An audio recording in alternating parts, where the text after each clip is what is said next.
During the following program, look for NOVA's web markers which lead you to more information at our website.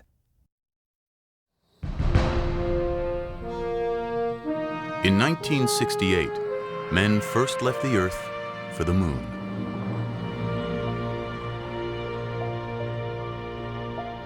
Millions of people watched their journey on television, but scarcely a handful knew how it really began.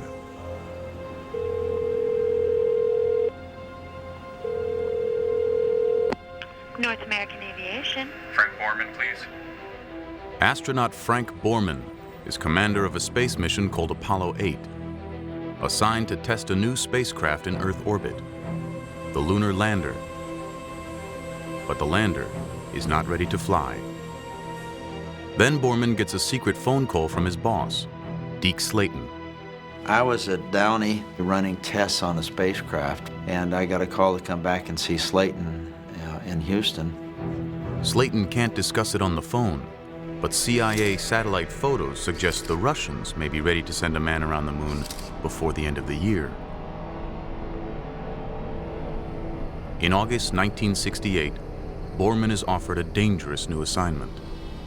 They wanted to know if I thought we could change our mission and take Apollo 8 and go to the moon. I said, great, I'd love to do it, let's go. And that's how it all started. One of the two men accompanying Borman will be Jim Lovell. I was ecstatic. To me, the idea of going to explore a new planet far outweighed the fear of something going wrong. Yet there is much that can go wrong. The spacecraft, the rocket, navigating across 250,000 miles. Their safe return depends on a single engine. If it fails, they're stranded at the moon with enough oxygen to live perhaps a week. The third crewman is Bill Anders. We had accepted these kinds of risks. I thought we had 1 chance in 3 of a successful mission, 1 chance of 3 of an unsuccessful mission yet surviving, and 1 chance in 3 of an unsuccessful mission and not surviving. If they were to die, it would change our view of the moon forever, knowing their bodies are up there, silently circling every 2 hours, year after year after year. 2 minutes, 10 seconds and counting. Oxidizer tanks in the second and third stages now have pressurized. No human has ever flown more than 800 miles from the Earth. Apollo 8 will travel 250,000 miles to circle the moon. 12, 11, 10, 9. We have ignition sequence start. The engines are on. 4, 3, 2, 1, 0. We have commit. We have The clock is running. 51 a.m.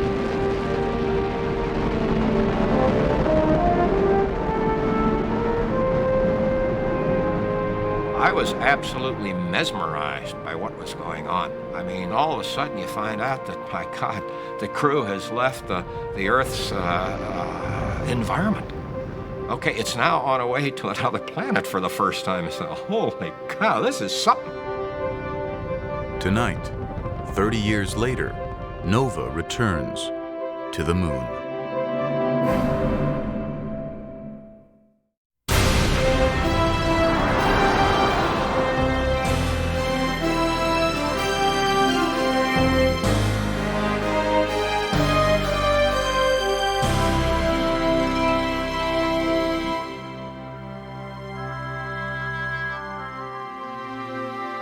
Major funding for NOVA is provided by the Park Foundation, dedicated to education and quality television. This program is funded in part by Northwestern Mutual Life, which has been protecting families and businesses for generations. Have you heard from the Quiet Company? Northwestern Mutual Life. And by iOmega, makers of personal storage solutions for your computer, so you can create more, share more, save more, and do more of whatever it is you do. iOmega, because it's your stuff. And by the Corporation for Public Broadcasting, and viewers like you.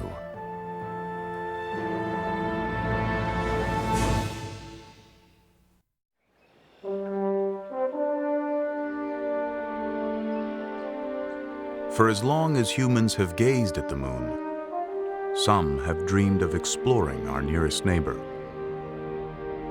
this mysterious object of wonder. But when future generations look back, they may be surprised to learn why men first went to the moon. Because the ancient dream of exploration had almost nothing to do with what was called Project Apollo. Any idea that the Apollo program was a great voyage of exploration or scientific endeavor is nuts. People just aren't that excited about exploration. They were sure excited about beating the Russians.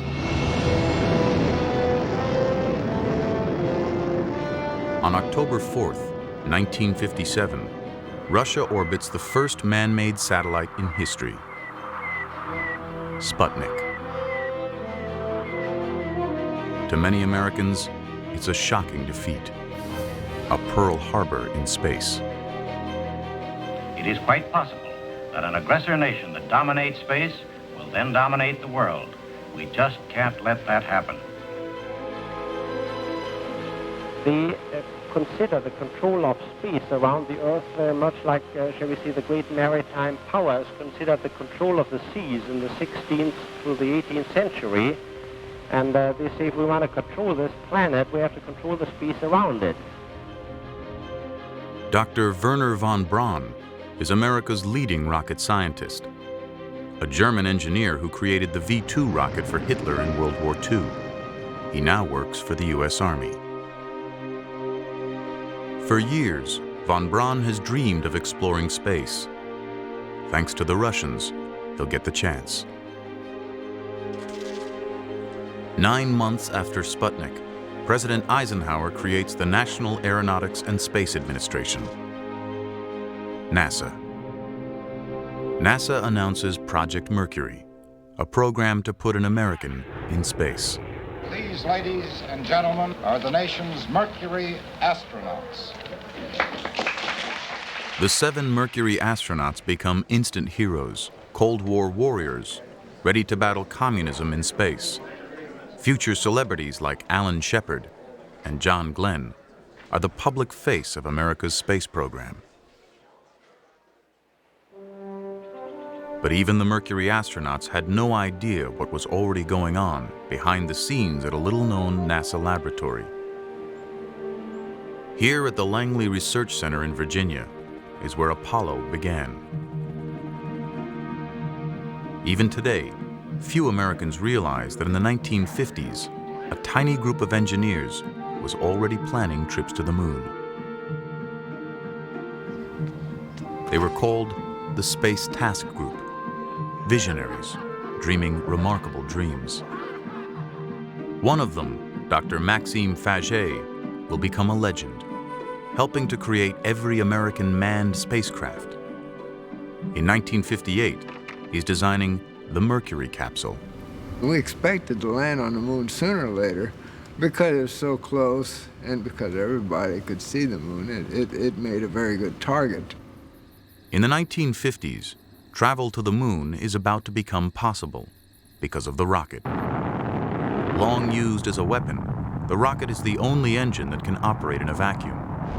Rockets are becoming more powerful in order to carry nuclear bombs. Some of them can now reach space.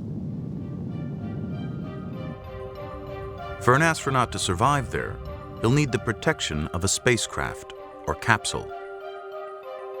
Even a small capsule will need a huge rocket to put it in space. Overcoming gravity takes enormous amounts of fuel, so the rocket is divided into stages. As each one burns its fuel, it drops away to save weight. By the time the capsule finally reaches space, the rocket that put it there is gone. Weight is a problem for the engineers from the beginning. and it will affect every decision they make. The most basic is how they will go to the moon, what the engineers call the mode. There are two possibilities. The first, direct ascent, uses a single rocket to send a spacecraft to the moon. It's the way people have always imagined going. But sending the spacecraft all that way will take an enormous rocket, larger than the Statue of Liberty, a monster called Nova. There were actually designs for the Nova rocket, but could you build it? The real issue about the Nova rocket is the question is, could you build it? And if you did have a problem with it, it could really destroy a good part of the Cape Kennedy at the time because it was such a massive amount of propellant. Wernher von Braun favors a different mode, Earth Orbit Rendezvous, EOR. EOR uses two smaller rockets. One sends up the spacecraft, the other sends up the fuel. The astronauts rendezvous with the fuel tank, fill up their spacecraft, and head for the moon. Direct ascent is simple, but needs a huge rocket. Earth Orbit Rendezvous uses smaller rockets, but it's more complicated. Picking the mode will be the most critical decision in the Apollo program because it determines everything. The spacecraft, the rocket, the training, budget, and schedule. The wrong choice means losing to the Russians, and maybe not reaching the moon at all.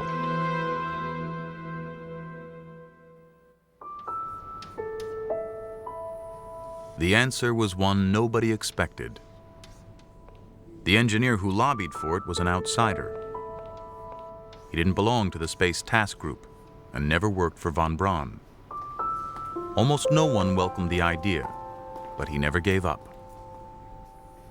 The story of his struggle is largely unknown, but the plan he promoted got America to the moon.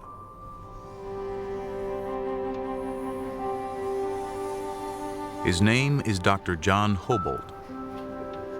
In 1959, he's adamant both modes, direct and Earth Orbit Rendezvous, will fail because the spacecraft needed to land on the moon is much too large. It was a vehicle about the size of an Atlas. Down at the Cape, it takes 3,000 men, a launch pad, and a launch facilities to get an Atlas off the ground from the Earth. They were going to land something the size of an Atlas on the moon backwards with no help whatsoever. I thought that was preposterous. 14 million. Hobolt suggests not taking the main spacecraft down to the moon at all. Instead, the astronauts will use a separate lander, a small taxi or bug. One time we called it the Lunar Excursion Vehicle, sometimes we called it the bug, sometimes we called it the Lunar Schooner. But the idea was that we go there, we go into orbit around the moon, then make a decision to land, so we would land with the small lander, but keep the command module in orbit. He was the lonely vigil observing everything. After we explored, we'd take off again, ascend, make the rendezvous again with the command module, dispense with the lander because it's done its job, and then we'd return to Earth in a very normal way. This is Lunar Orbit Rendezvous, LOR. By using a separate lander and not taking the mothership down to the moon, LOR saves fuel and weight. Hobolt promises LOR can get America to the moon with one rocket, and it won't have to be the huge Nova. But the astronauts' safe return depends on rendezvous, something no one's ever done, even around the Earth. Hobolt's plan requires that rendezvous work perfectly at the moon. To almost everyone, that seems insane. Well, when I first heard about Lunar Orbit Rendezvous, I said, my gosh, we don't even know how to rendezvous in Earth orbit yet. Now, how are we going to be able to assure ourselves that we could get the two vehicles together in orbit and dock together at the moon? That seemed like a very chancy thing. I remember expressions like, this is the most ridiculous thing I've ever heard of, the most unsafe thing. How could anybody go up there and land and rendezvous 250,000 miles away? John Hobolt goes on a crusade for LOR, making presentation after presentation. Though he did not invent the idea alone, Hobolt has become its main advocate, and he's beginning to annoy some powerful critics, like Max Faget. Well, Hobolt was a rather pushy guy, there's no doubt about it. There were a lot of people who had their minds made up that we already knew how we were going to do it. And he had considerable discussion and argument, some of it pretty heated. At a meeting here in headquarters, Max Faget got up on that table and pounded, and he says, don't you listen to him, don't listen, his figures lie, his figures lie. We had this little discussion going, which personalities got involved. To some degree, that he was crucified that day, chastised. The system was considered to be risky, unsafe. By April 1961, John Hobolt has been pushing LOR for 2 years and getting nowhere. But he's about to get some help from an unexpected source.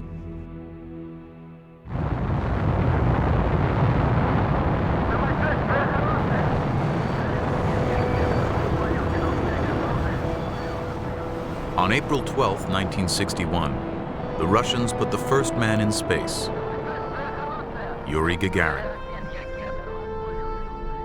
It's the worst defeat for America's space program since Sputnik.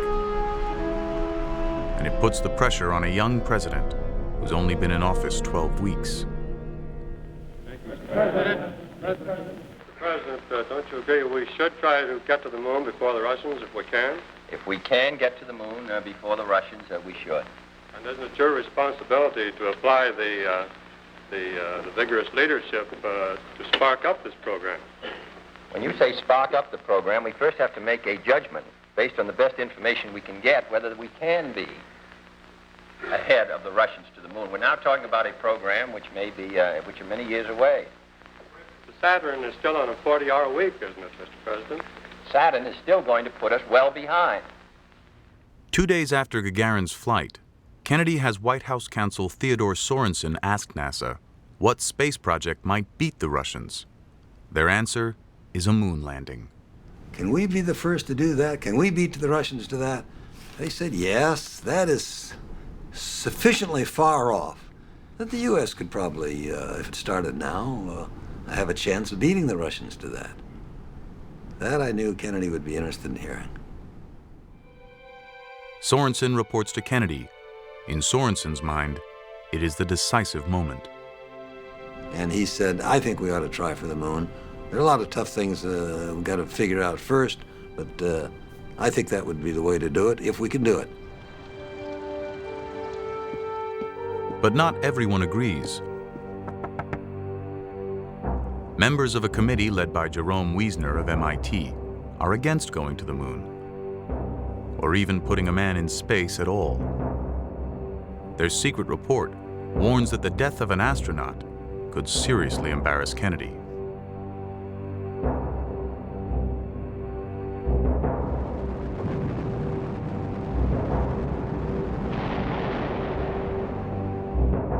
Kennedy will keep his moon decision quiet until NASA proves an American can go into space and come back alive.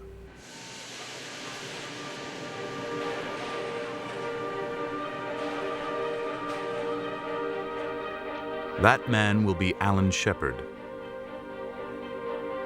Unlike Gagarin, Shepard's flight will be shown on live television. If he dies, the whole world will witness it.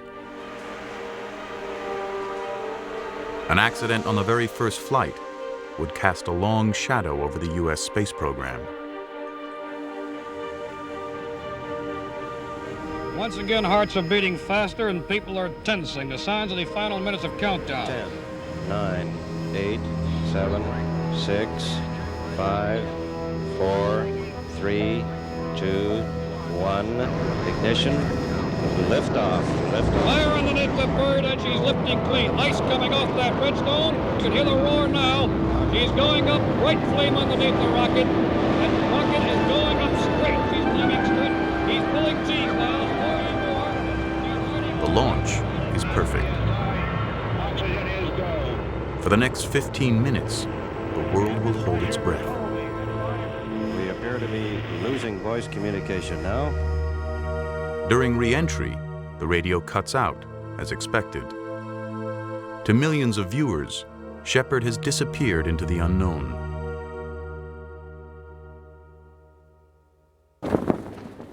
Main chute is green. Main chute is coming unreefed, and it looks good. This is it. You should hear the newsmen here right now. They are absolutely screaming and shouting. They've been jumping up and down. It is a tremendously successful. With the enormous response to Shepard's flight, Kennedy will now make his moon decision public.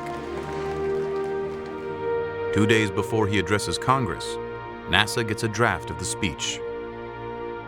And the one thing that really concerned us was that he had included the date of 1967. And we felt that that was fine for planning and for managerial purposes, but that the country should not stick its neck out to that extent. And so right there, the call put into Ted Sorensen, who said, as you can imagine, well, what do you recommend? And Jim Webb said, well, within the decade.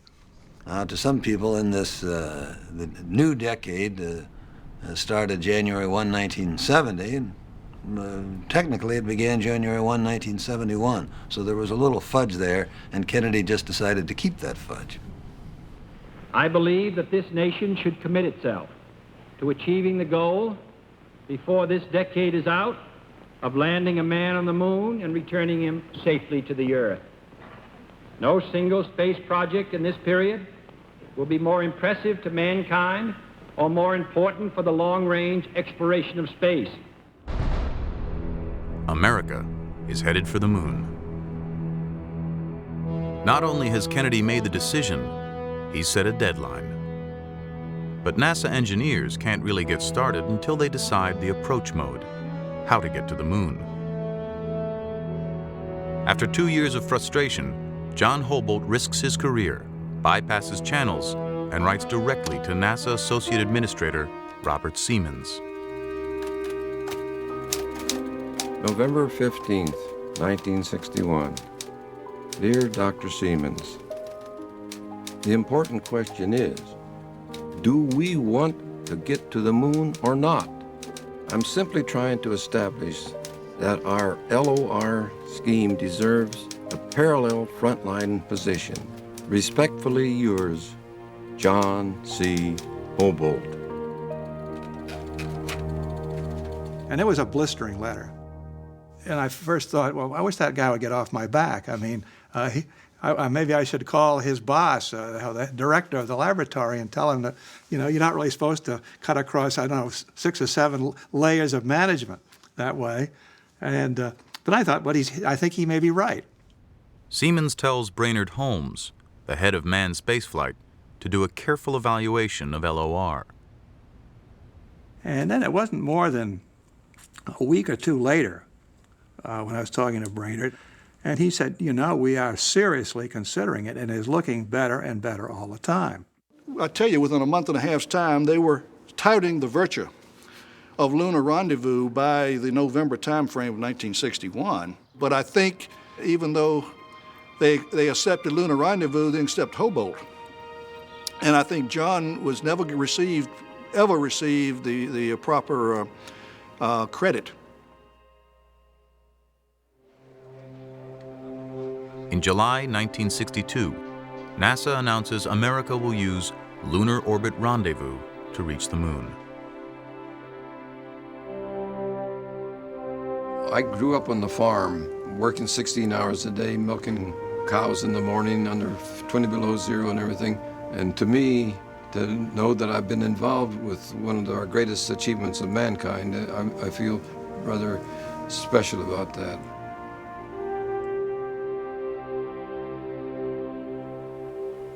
NASA has made its decision, but Lunar Orbit Rendezvous is still just theory. If it fails, the astronauts will be stranded at the moon forever. John Houbolt is convinced rendezvous will work. Now it's up to the astronauts to prove he's right. It will take precise flying at extremely high speeds with little margin for error. This is why military test pilots were selected in the first place. To rendezvous, they'll need a spacecraft they can maneuver, a true flying machine controlled by the pilot. But the primitive Mercury capsule is not it. All we could do in Mercury was put it up and fire the retro rockets and bring it down. We couldn't maneuver the vehicle. We couldn't change its inclination, couldn't change its altitude, couldn't do any kind of operations in space. By 1963, Mercury's 6 flights are over. Apollo is still on the drawing board. Can 2 spacecraft rendezvous? Can man survive a 2-week trip to the moon? Can he get out of the spacecraft with nothing but a suit for protection? All essential questions, and no way on Earth to answer them. Lost between the pioneering flights of Mercury and the lunar triumph of Apollo is the program that found the answers. It was called Gemini. Nearly forgotten today, Gemini was the essential step to the moon. Gemini came along as kind of a step in the middle. As a matter of fact, we were doing Mercury, people began to work on Apollo, and then a number of people realized that there was a whole bunch of things that we could do in Earth orbit that we would like to do there before we ever went and tried them at the moon. Using a sophisticated 2-man capsule not much bigger than the old Mercury, Gemini will test rendezvous, long-duration flight, and spacewalking. All important, but none more critical than rendezvous. Everything was based on doing a lunar orbit rendezvous. All the hardware was sized to do that. The performance of the command and service module, the lunar module, the Saturn V booster was all based on the assumptions we could successfully do a lunar orbit rendezvous, except nobody had ever done one. In December 1965, the first rendezvous attempt in history begins. 2 Gemini flights lift off a few days apart. Bolton liftoff. It will be a dress rehearsal in Earth orbit for what they'll need to do at the moon. Wally Schirra and Tom Stafford will play the part of the lunar lander. They'll try to rendezvous with a mothership flown by Frank Borman and Jim Lovell. Within a few hours after their launch, Schirra and Stafford can see the other spacecraft. Hey, I think I've got it. Is that spacecraft 7? Now it's in Schirra's hands. To close in, he's got to maintain precise control, but every maneuver consumes precious fuel. The whole thing of rendezvous is exquisite timing, delicate little touches. It's all little tiny maneuvers. You had to really get in there and use both hands and pitch and roll and move and translate, and you were flying formation with it. Separated by only a few feet, each craft is actually moving over 17,000 miles an hour, like one car tailgating another at breakneck speed. Only superb control keeps them from drifting apart or crashing together. It's everything meant by the phrase, the right stuff. Ask them what their range is now. 6, what's your range? Yeah, we're sitting up here playing bridge together. We're in formation with 7. Everything is go here. We did it. Roger, congratulations, excellent. It's pretty exciting. Roger. Wally Schirra's piloting and careful use of fuel prove rendezvous can work. Wally was a perfect choice for that. Went out of his way to do it by the book and exactly within and better than the fuel consumption estimates that had been made. Following their rendezvous success, Schirra and Stafford returned to Earth. Frank Borman and Jim Lovell remain in space to try a 14-day, long-duration flight. It's a test to see what will happen to the human body on an actual moon trip. By the time we flew on Gemini, they knew that your eyeballs weren't going to change. They knew you could drink. They knew you could sleep. The fears were just, could you perform after, say, a week in space up to the level that you expected to? We really didn't know how the body would sustain that long a period, and we had to know that in order to go to the moon. Unfortunately for Frank Borman, this flight is primarily a medical experiment run by doctors. One of the things that I learned in the NASA program, if you give the doctors an inch, they'll take a mile. So I launched with an EEG, needles stuck in my head and everything else you could think of. Just to be confined in there like a sardine in a can, that was a real trial. And of course, you're sitting right next to your companion, and for 2 weeks being with Frank Borman. In fact, 2 weeks being with Frank Borman any place was a real challenge. But anyway, Frank had a book called Roughing It, which we were trying to read. We also sang to each other. Nat King Cole at that time had a very popular song, Put Your Sweet Lips a Little Closer to the Phone. Put your sweet lips a little closer to the phone. Let's pretend that you and I are all alone. That got on our minds, and we sang that damn song for 2 weeks. So we still sing it occasionally.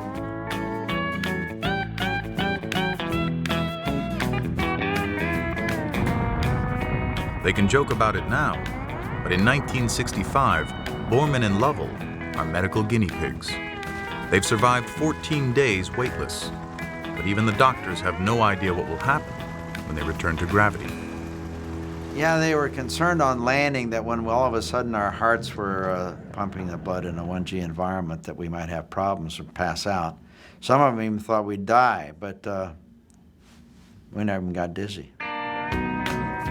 I actually, for the first couple hours, actually had to almost command my legs to say left, right, left, right. And my mother was watching on TV, and I later saw it on a film. It looks like I had my pants full because I was walking very, very, very deliberately. One thing when they got back on the carrier they noticed is that all the other people smelled a little funny. They'd been cooped up in this front seat of a Volkswagen for 2 weeks. By the time they get out of it, I think they were very happy to get out of it, although they didn't probably realize how bad it had gotten.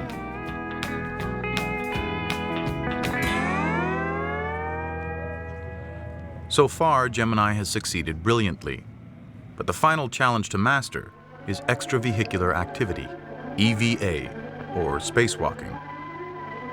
There's no point in going to the moon if you can't get out and walk around. NASA knows it, and so do the Russians.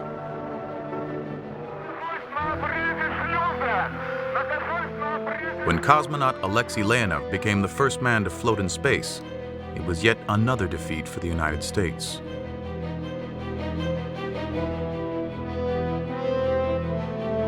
Three months later, in an effort to match the Russians, American Ed White tried it. He floated for 20 minutes and loved every bit of it. You're right in front, Ed. You look beautiful. I feel like $1 million. So far, it looks easy, but this is a dangerous illusion. Before Gemini is through, EVA will put the lives of 3 astronauts at risk.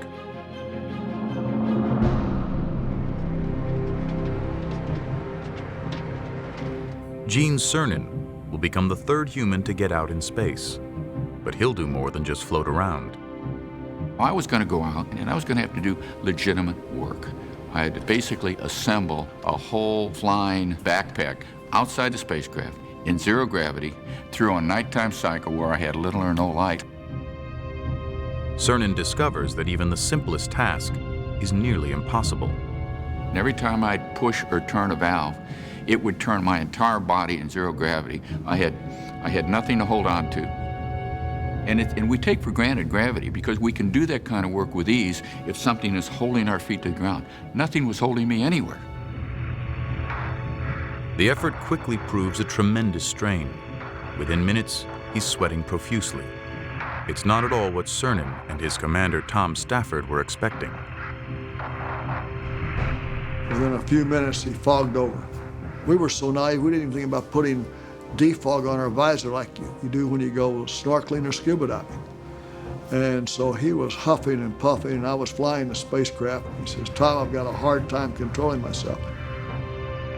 And it was a very, in retrospect, somewhat of a hair-raising thing. And there were probably times where there were people down here on Earth wondered whether I'd get back in because my heart rate was running at 170 beats a minute.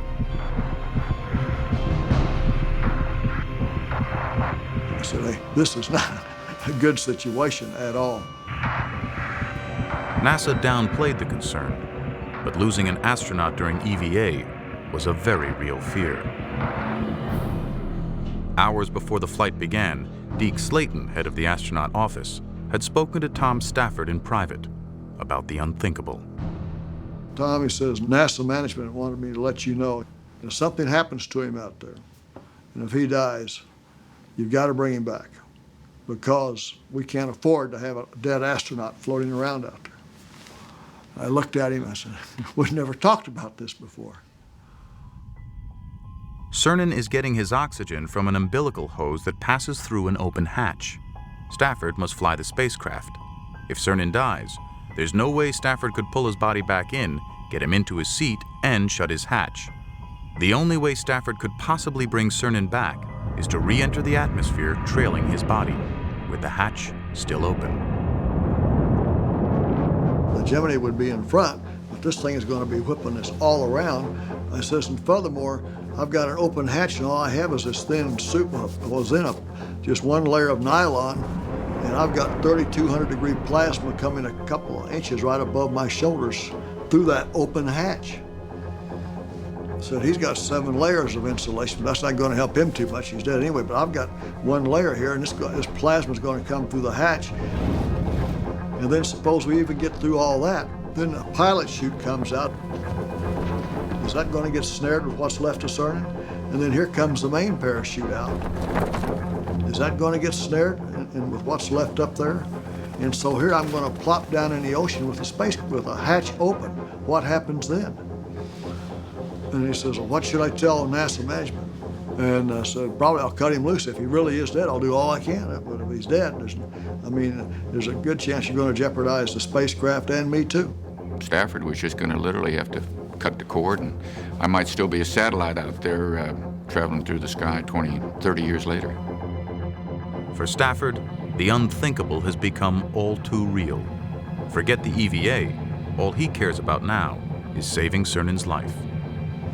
So I called the ground and the contact said, I've called it quits. I'm going to get him back in before we go in the next night time. Got him in. Finally, he just couldn't hardly move. And then when he opened his visor, he was absolutely pink, like he'd been in a sauna about an hour too long. The next day we landed, and they flew the suit right back to Houston. They had over a pound or a pound and a half of water out of each boot. But he lost, I think, 10 and a half pounds in 2 hours and 5 minutes outside. The next 2 attempts at EVA are scarcely any better. Everybody forgot Newton's third law of motion. To every action, there's an opposite and equal reaction. And when they touched the spacecraft repelled them. As engineers, we started saying, look, we've had 3 missions where the EVAs didn't go well. What was wrong? Then we had a science advisory team step in and say, look, your entire principles of EVA are wrong. How you train, how you prepare the crew, the kinds of tools and instruments that you use. For the next attempt, the capsule will be equipped with special handholds and footholds to anchor the spacewalker in place. But the biggest improvement is neutral buoyancy training, practicing underwater, the closest environment on Earth to weightlessness. On the final Gemini flight, the new training and tools make all the difference. What has been nearly impossible is now easy for astronaut Buzz Aldrin. I felt that it was a piece of cake outside, just moving very slowly. There was no challenge. Certain things come naturally. You decide that you're gonna move in a certain way and you need leverage, so you just don't allow yourself to get out of position. And you know, it just takes a little bit of patience and understanding.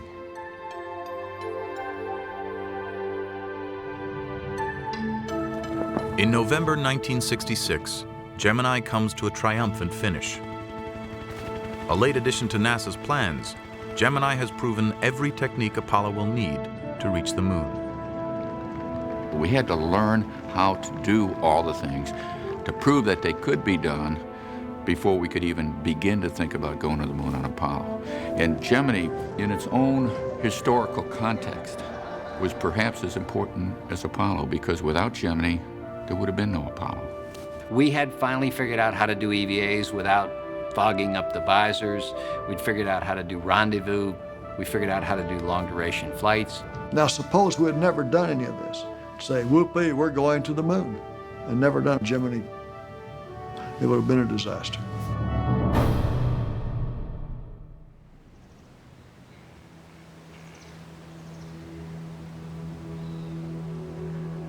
But the almost unbelievable success of Gemini is not a harbinger of things to come. Locked away in an anonymous building at the Langley Research Center are the physical remains of Apollo's darkest hour.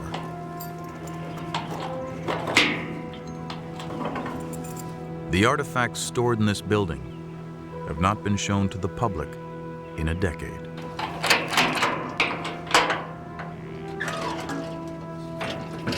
Once, they were evidence.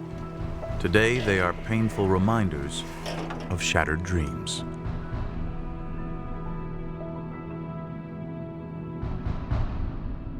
In 1967, the high hopes of America's moon program were all riding on this spacecraft. Its maiden voyage, the first flight of Apollo, was supposed to bring the moon within reach.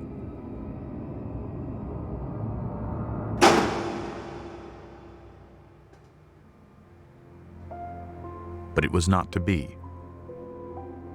4 weeks before launch, this spacecraft was destroyed by fire. The tragedy not only claimed the lives of 3 astronauts, it also stole forever the innocence of everyone who worked on Apollo.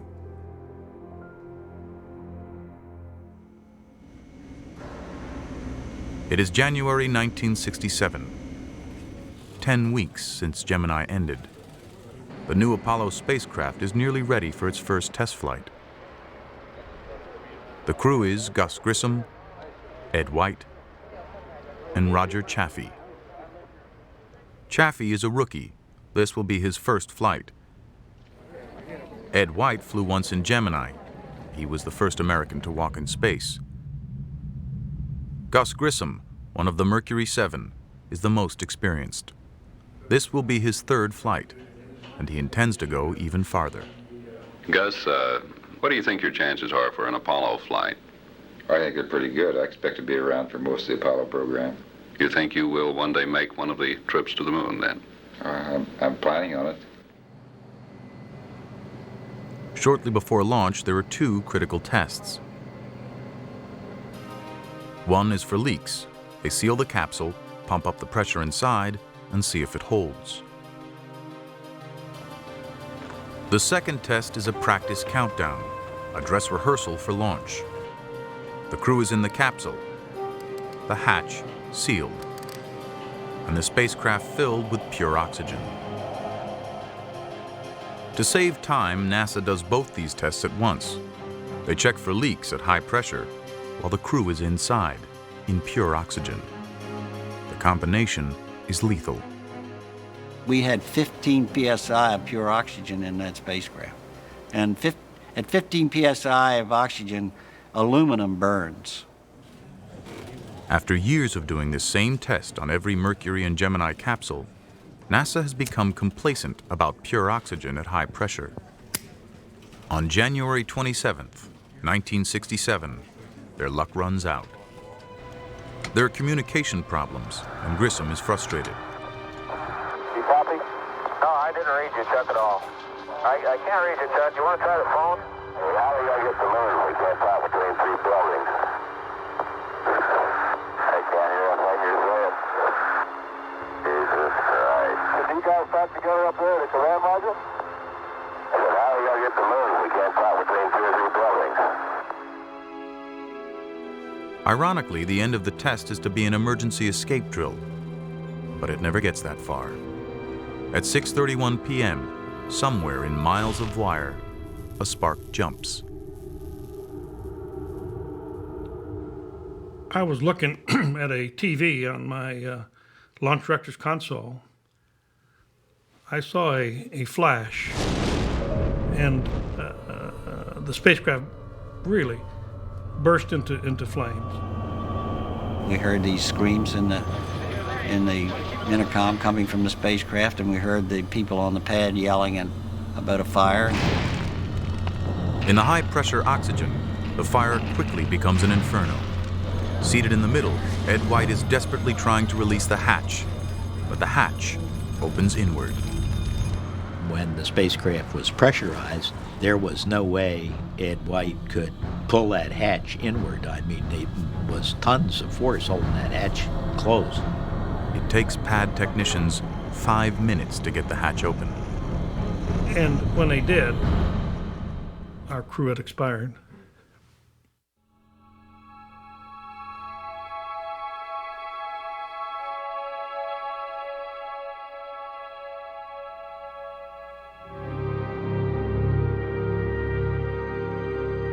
It was like a stomach punch for everyone in the program, and everybody, no matter what role they had or what part they had in it, I think had a sense of guilt about it.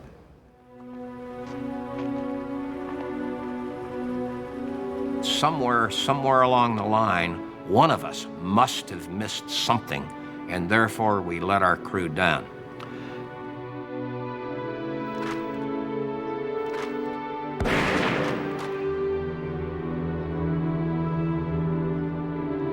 Roger was so energetic, so enthusiastic about the whole program. And we're sure that as long as he had to leave this world, he's happy in his spaceship anyway. No anger at what's down at Cape Kennedy? What will continue? What will follow? None whatsoever. The price of progress comes high at times.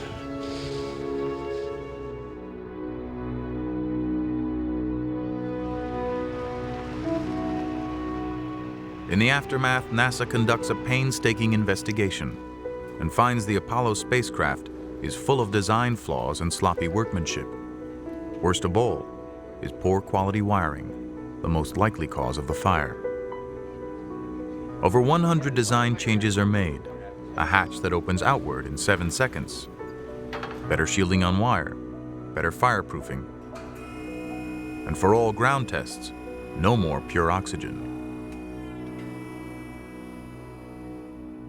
This spacecraft never left the ground, yet it may have contributed more than any other flight to the goal of reaching the moon.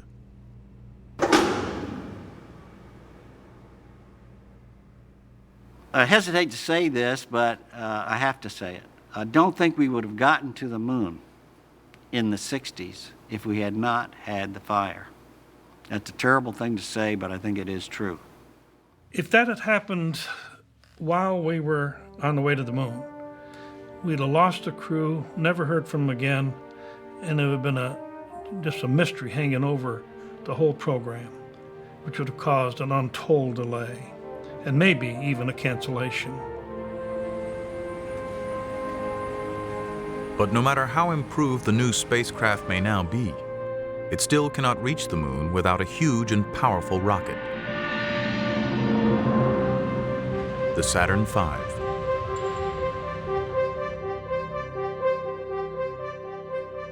Mercury and Gemini used reconfigured military rockets intended to carry warheads. The Saturn V was created solely to explore space. It stood 363 feet tall. It weighed 6 million pounds, but over 90% of that weight was fuel, 1 million gallons. All that fuel didn't last long. The 5 engines of its first stage burned 15 metric tons of it every second. This was the only rocket that could send Apollo to the moon. And there was a time when no one knew if it would even work. This incredible machine is the creation of Wernher von Braun and his team at the Marshall Space Flight Center. Within NASA, the Marshall Group is notorious for being extremely cautious engineers. Some of the people in the headquarters referred to Marshall as the Chicago Bridge and Iron Works. And all of their vehicles were very conservatively designed with safety factors that I think were probably excessive by today's standards at least. However, there's one thing that has to be acknowledged. They worked. But von Braun's conservative engineering has a downside. His team works slowly, testing their rockets one stage at a time. At this rate, it will be years before the Saturn V is ready. Dr. George Miller, director of manned spaceflight, sees a way to cut the schedule. Test the whole rocket at once, an all-up test. Von Braun and his team are aghast. To sell this to the German team was really, they couldn't believe it. They were for the careful step-by-step approach. And their reaction was that you must be out of your mind. You wouldn't do that, would you? And that literally was what they said. Von Braun has good reason to be nervous. The Saturn has the power of a small nuclear bomb. Thousands of parts must work perfectly, or it may explode without warning. Just to get it off the ground, huge mechanisms must function with split-second timing. A giant steel gantry with enormous service arms. 5 remain connected until the rocket starts to move. Under the launch stand, a huge flame deflector channels exhaust away to the sides. Without it, the hot gases would bounce straight up and the rocket would destroy itself. 4 hold-down arms bolt the rocket down until it has correct thrust. When the arms release, they must all let go within 50 milliseconds, or the Saturn will tip over. Now the 5 remaining swing arms, 20 to 30 tons each, must retract in seconds. The bird has to climb some 2 inches before the arm starts to swing. And that's an emotional time, I must tell you. By 1967, rocket and launch complex are ready. T-minus 60 On November 9th at 7 a.m., Rocco Petrone's launch team lights the candle. You count up, and at 6 seconds, roughly, you give the first signal to burn.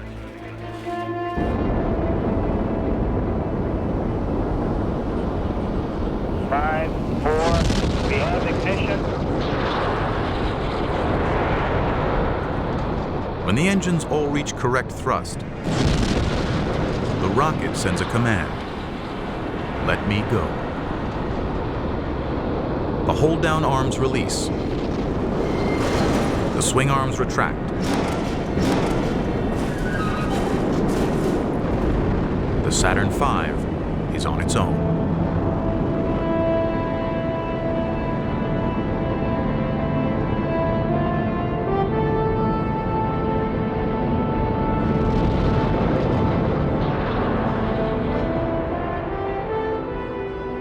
You can see the triumph in some of our safe bases when it actually went off properly. And that was with Werner and some of his team there. And they said, we just can't believe it. It all worked. To me, it was the opening of the space age. Once we had that bird launched, I knew then it was just a matter of time until we got to the moon.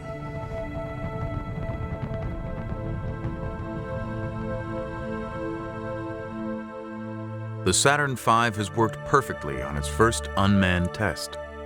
In little more than a year, Frank Borman, Jim Lovell, and Bill Anders will become the first men to ride a Saturn V. It will take them all the way to the moon.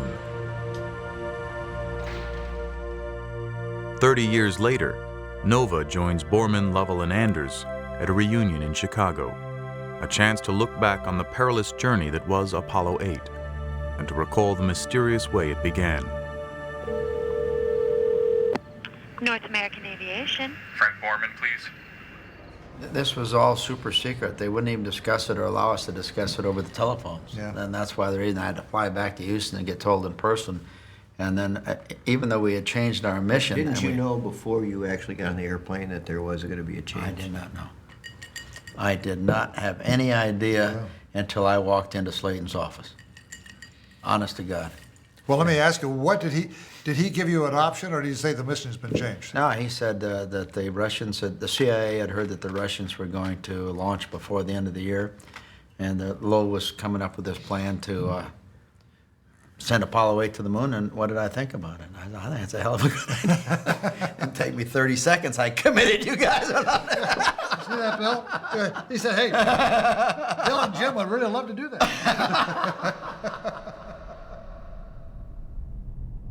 3 days after leaving Earth, Apollo 8 is approaching its target. But the moon is invisible, hidden in shadow, lost in total darkness.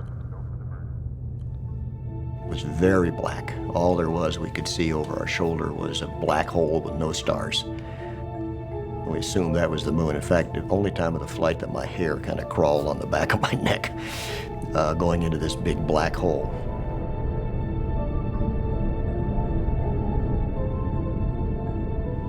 Mission planners have calculated the precise instant the crew should be able to see the moon emerge into sunlight, if everything has worked perfectly. One of the things that would tell us if we were on track or not was a certain point in the flight plan when we'd look down and see the sunrise impacting the lunar surface. And I remember the awe that I had for the people that had done all this calculation. At the exact second we were supposed to see it, there it was. Something caught my eye out of my window. And these were the lunar mountains coming up the window.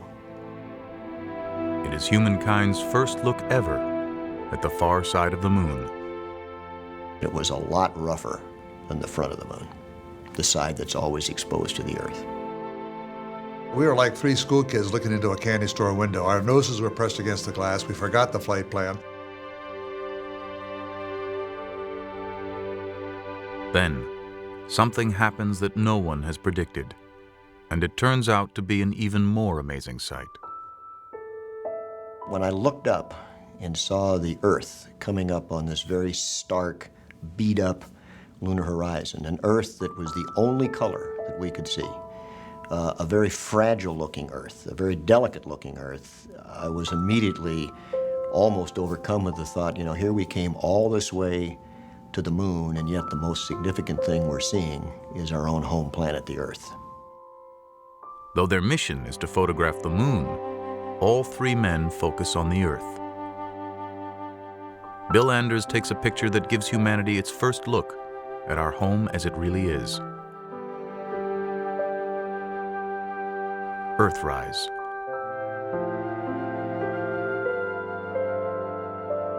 All of the views of the Earth from the moon have let the human race and its political leaders and its environmental leaders and its citizenry realize that we're all jammed together on one really kind of dinky little planet, and we better treat it and ourselves better, or we're not going to be here very long. As fate would have it, it is Christmas Eve. NASA has planned a live television broadcast from around the moon. We were told that we would have the largest audience that ever listened to a human voice when we made our TV broadcast from the moon on Christmas Eve. And the only instructions that we got from NASA, do something appropriate. The largest audience in history. The first words from another world. But what should they say?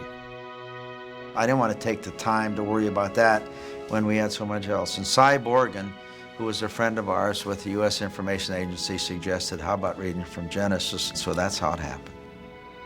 We are now approaching lunar sunrise, and for all the people back on Earth, the crew of Apollo 8 has a message that we would like to send to you. In the beginning, God created the heaven and the earth. And the earth was without form and void, and darkness was upon the face of the deep. And the Spirit of God moved upon the face of the waters. And God said, "Let there be light." And there was light. And God saw the light, that it was good. And God divided the light from the darkness. There's a lot of times in my life when I've been brought to tears by just the power, the immensity, the beauty of what we were doing, and this was one of those days. And God saw that it was good. And from the crew of Apollo 8, we close with good night, good luck, a Merry Christmas, and God bless all of you on the good earth.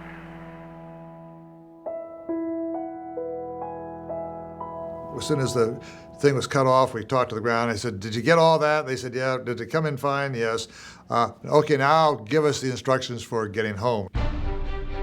Getting home depends on a single engine. There's no backup. If it fails, they're stuck at the moon without hope of rescue. That caught my attention a lot.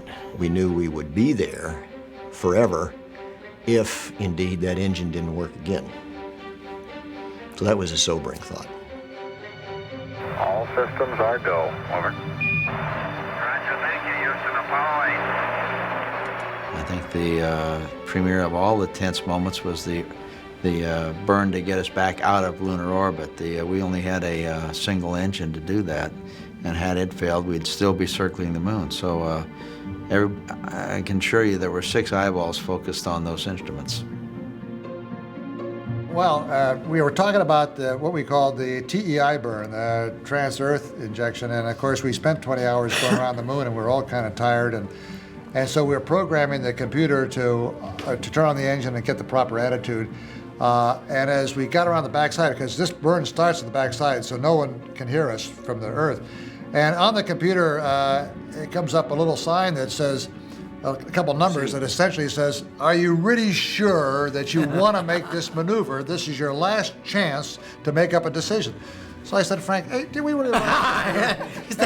Frank says, "Push the button, push the button." I'll never forget that.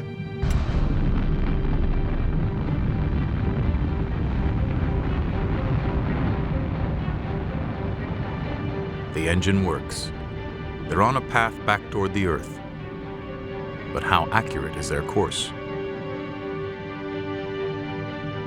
In 3 days, Apollo 8 will hit the Earth's atmosphere at 25,000 miles an hour. They must come in at exactly the right angle. Too shallow, and Apollo 8 will skip off like a stone on water. Too steep, and they will be incinerated. And we had to come 240,000 miles to hit something that was a re-entry target about the size of a letter slot, seen from about 4 miles away. We had to slide the letter into that slot. And the initial throw was good enough that that letter went right through the middle of it. On the re-entry, Bill hadn't flown before, so Lovell and I were kidding him all the time about how exciting the re-entry was going to be, and this and that and the other thing, and that don't worry, we were going to be all right. And then about halfway through the re-entry, the Apollo was so much more spectacular than Gemini that Lovell and I were both scared. We shut up. Yeah. You remember that? With its Earthrise photograph and reading of Genesis, Apollo 8 has struck a universal chord, moving the human spirit all across the world. I think the high point of my space career was Apollo 8. I say that because we were the first 3 people to leave the Earth, to go to the moon, to see the moon, the far side, but also the first people to see the Earth as it really is.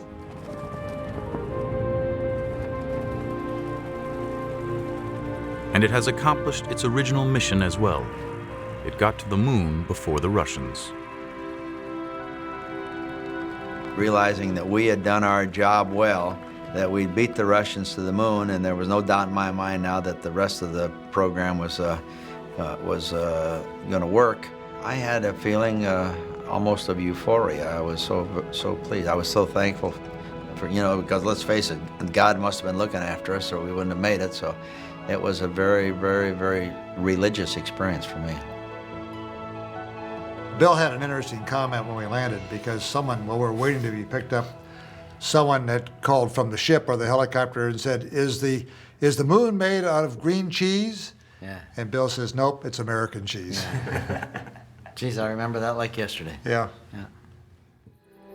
Apollo 8 has traveled nearly 500,000 miles and paved the way for the flights to follow. all that remains to fulfill Kennedy's promise is the landing.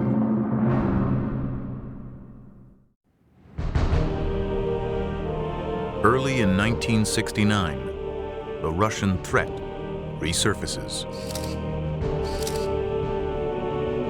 CIA satellite photos reveal 2 Soviet rockets, larger than any detected before.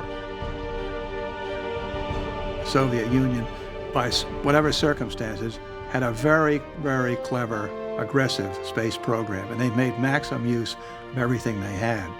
When they started their very large booster, for example, our satellite photography showed that this was definitely a lunar landing vehicle. Top secret film footage, only recently seen in the West, now confirms the scale of the Russian effort. The Soviets had constructed a massive new launch complex at the Baikonur Cosmodrome, 1,500 miles southeast of Moscow. Inside the main building, a lunar lander was under development. The Soviets, too, were planning a lunar orbit rendezvous approach to the moon. And their rocket, known as the N-1, boasted 30 engines in the first stage alone and stood 35 stories high. They had a huge rocket, size of the Saturn, with many more engines on it than the Saturn, which they were planning to go to the moon with. The Soviets began testing the N-1 under conditions of utmost secrecy. No one outside a tiny Soviet elite ever knew of these launches. But the CIA surveillance photos are proof enough that the race to the moon is not yet over. There is little time to savor the success of Apollo 8. Kennedy's deadline is fast approaching, and NASA's lunar lander is not yet ready to fly.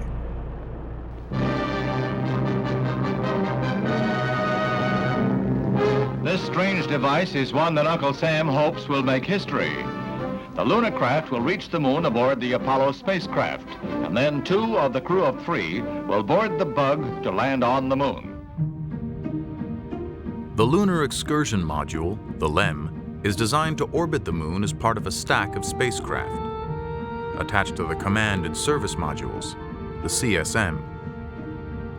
Following John Hobolt's plan, the LEM will separate off and carry 2 astronauts down to the surface of the moon.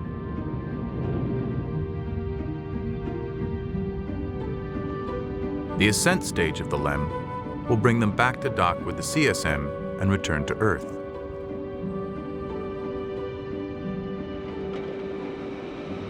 At Grumman Corporation, where the LEM is still under construction, project manager Tom Kelly is feeling the heat from NASA. Oh, terrible heat, terrible heat. We weren't ready. We were having a lot of trouble with the early LEMs, getting them to pass all their tests and trying to meet our schedules. And we were about 3 to 4 months down, despite our best efforts to try to make it up. The LEM will never operate in Earth's atmosphere, so aerodynamics are not a problem.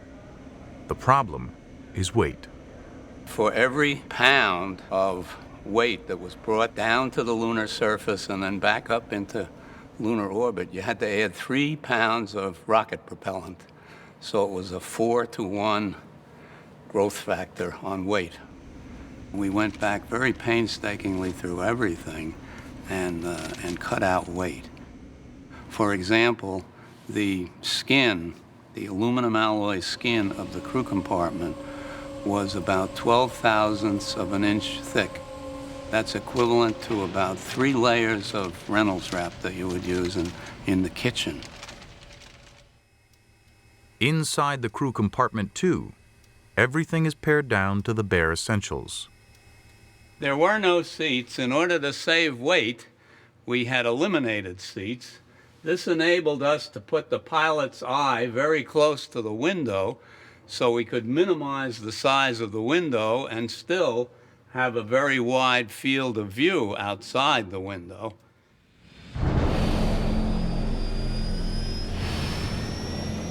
While engineers trim pounds from the LEM, astronauts trained for a lunar landing with this contraption, known as the flying bedstead. Jet engines firing downward cancel out most of the vehicle's weight to approximate lunar gravity. But the machine is awkward and dangerous.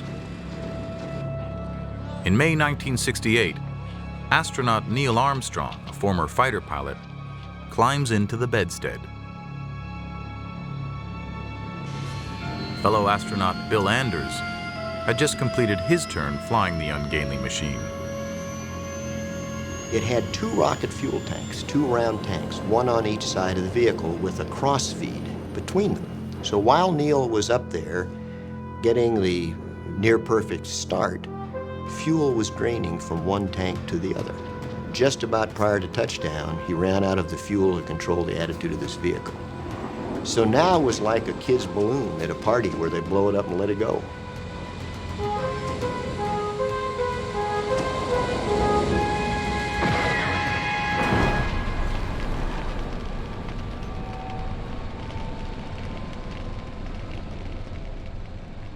Armstrong managed to eject just in time. But parachutes are not an option on the airless moon. The lander must work perfectly, and the landing site must hold no surprises. The moon's surface appeared fairly smooth from the vantage point of Apollo 8. Plenty of wide, flat plains where the LEM could set down safely. But close-up photos beamed back from unmanned probes tell a different story. Deep craters, towering mountains, boulders bigger than houses litter the landscape. One scientist warns that the LEM could sink beneath the surface into a thick layer of lunar dust. The landing site must be chosen with great precision and from 250,000 miles away. Charged with this task are 2 geologists, then fresh out of graduate school, Farouk Elbaz and Jim Head. One of the big problems was if you landed even on a flat surface on the edge of a crater, some of these craters had slopes of 10 to 15 degrees in the inside.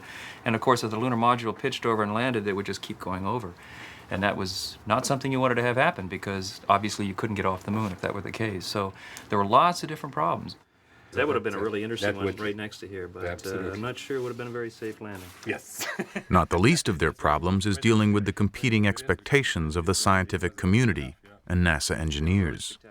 The engineers wanted to do the simplest possible thing to get the person there and return them safely. And the scientists want to say, wait, we're going to be on the moon. Let's run over here, and that's going to be interesting over there. And how do we get to this? And why land in this dull, boring place? Look at the mountains. And you can imagine saying to an engineer, we don't want to land on a flat surface. We want to land on the side of a mountain. Like, whoa, get real. The engineers prevail. The first landing attempt will aim for the edge of a broad, flat area known as Mare Tranquillitatis, the Sea of Tranquility.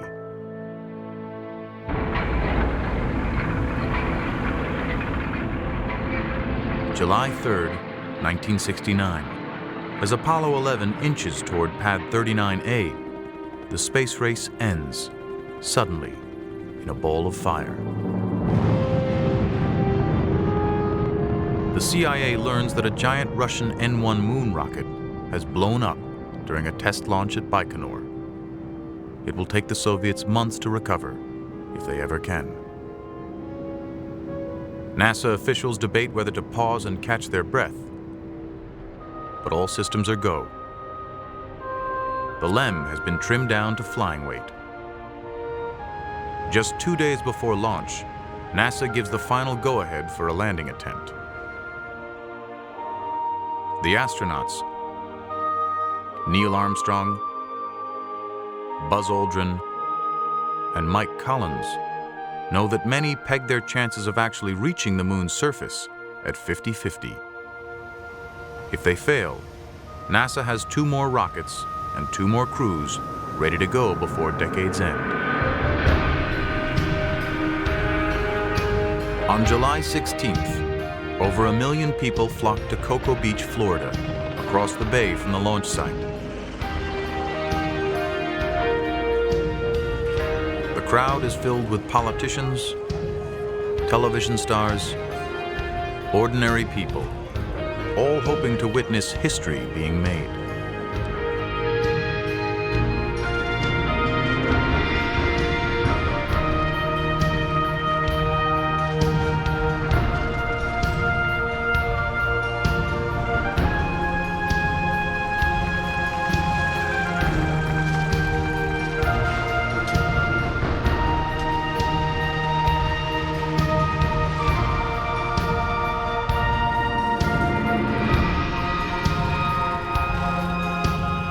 T-minus 15 seconds. Guidance is internal.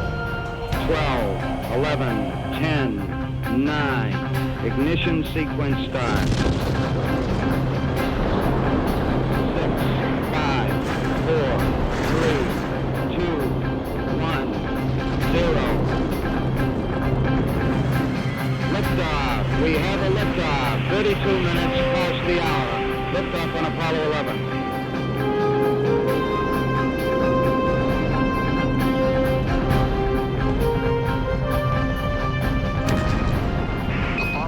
This is Houston. You are confirmed to go for orbit.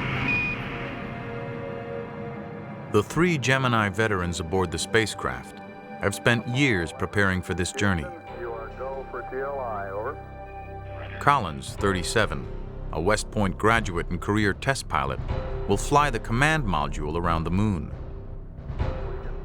Aldrin, 38, also from West Point with a doctorate from MIT, will join the 37-year-old Armstrong, NASA's only civilian astronaut, in the first attempt to land on the moon.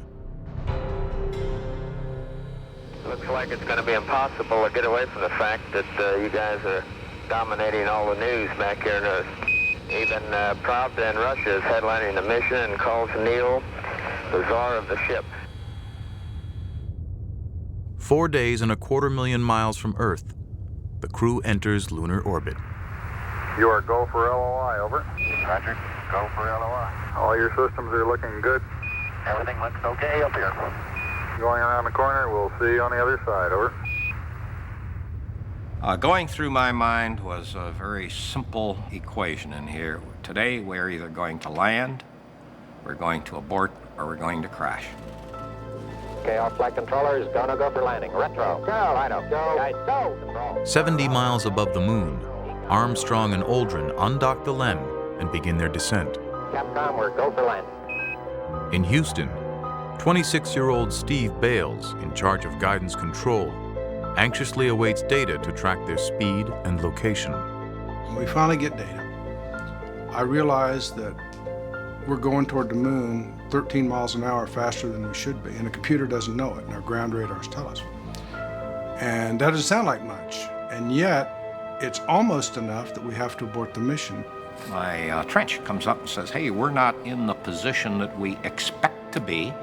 We've got some velocity errors, and the one that really got your attention, we're halfway to our abort limits. So, holy cow, things are mounting in here. Zodiac, 47 degrees. We have a rule that says if it gets up to 20 miles an hour, we're going to stop this mission, because you could actually literally crash into the moon and not know it while you're on automatic pilot. Their velocity stays within acceptable limits, but the trouble is far from over. In the lunar module, Neil Armstrong realizes they have overshot their intended landing site. Maybe 3 or 4 minutes into the descent, Neil made an observation that looks like we may be a little bit long.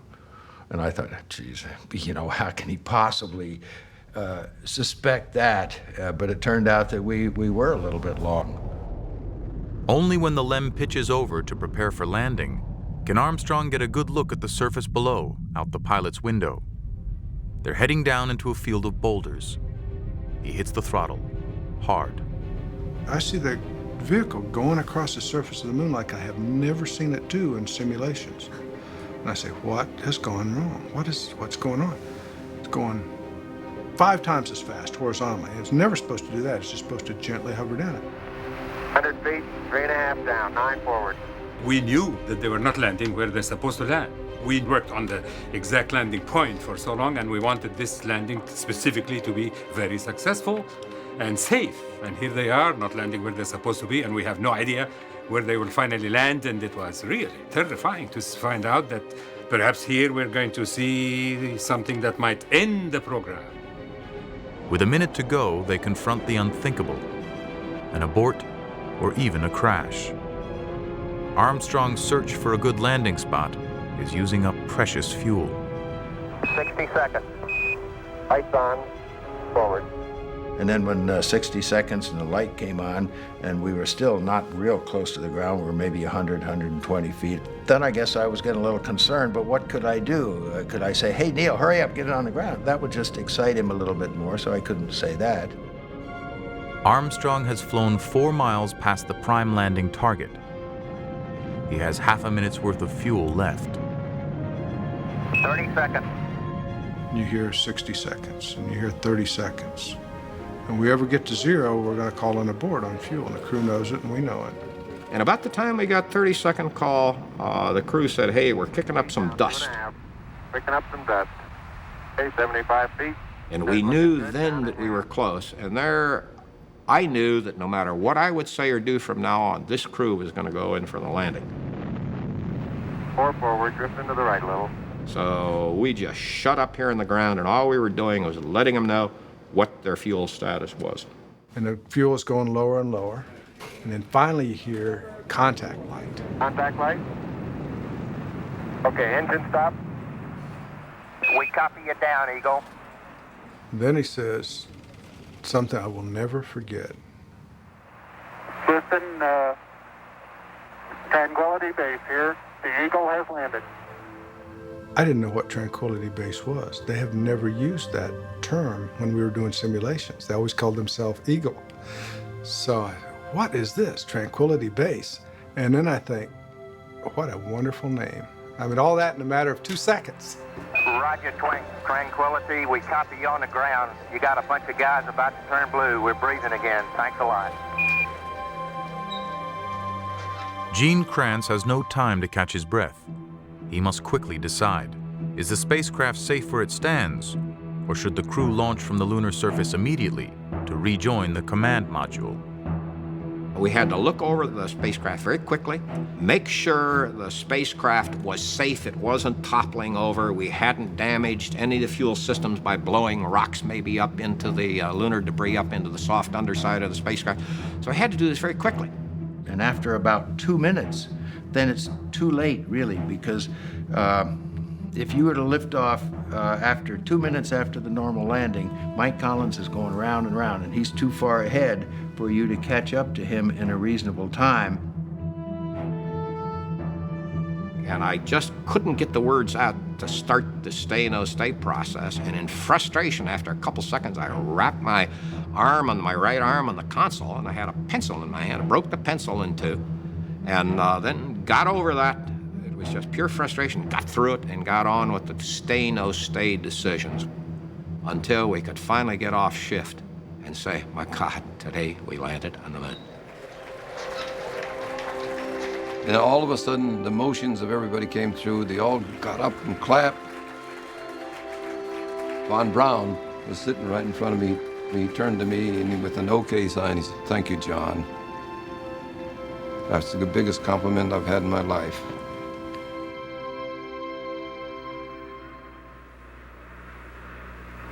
That's one small step for man,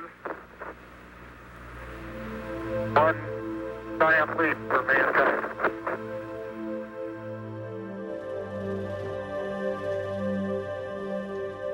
The most massive and concentrated effort of science and engineering since the building of the atomic bomb has paid off. The cost has been high, $20 billion, and the lives of 10 astronauts, Soviet and American. But on July 20th, 1969, only 8 years after President Kennedy committed the nation to the challenge, Neil Armstrong and Buzz Aldrin walked the surface of the moon. But what is this place they've landed on? This moon that is bigger and closer to its host planet than any other moon in our solar system. What can we learn by actually being there? About its age, its origins, its crater-torn surface, The focus of Apollo is about to change.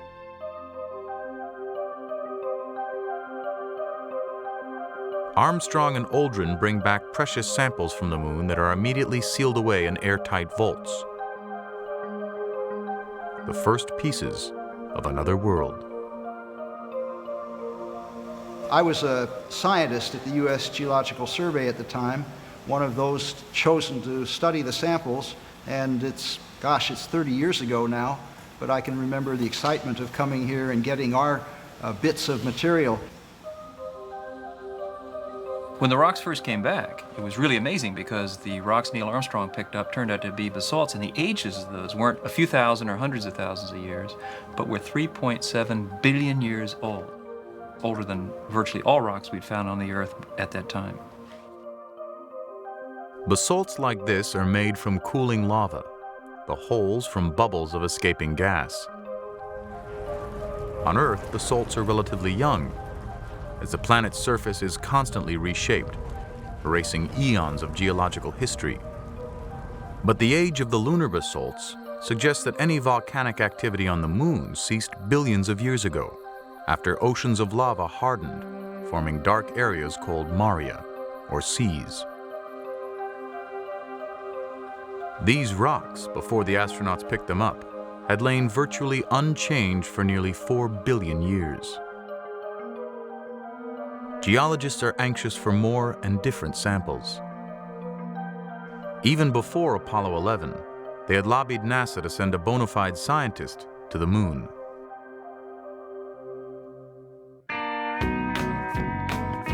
Back in 1965, a group of scientists had been selected to train as astronauts, the first who had not come up through the ranks as test pilots. When the scientist astronauts were selected, they were all nice guys, but who needed them?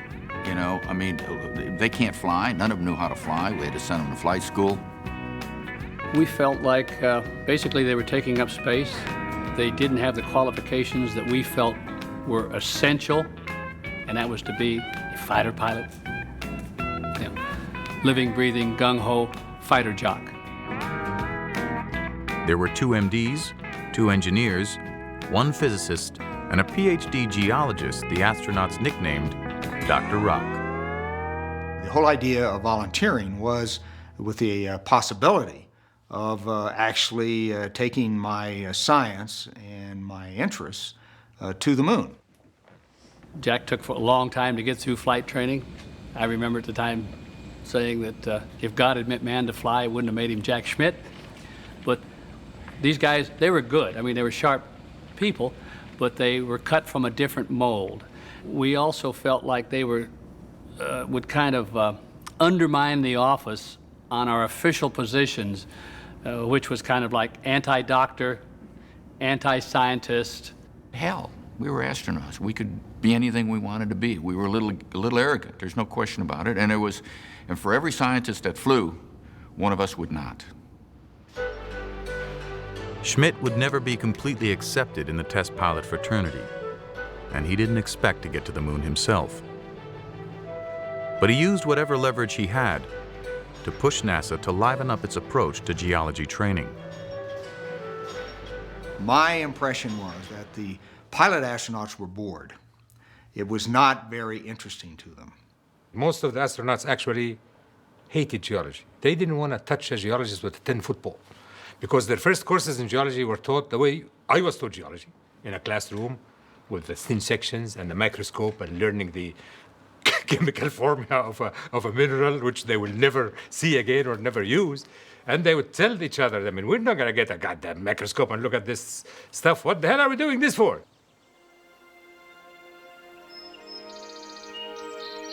To spark the astronauts' enthusiasm, Schmitt recruited his own source of inspiration from his days at Caltech, Dr. Lee Silver.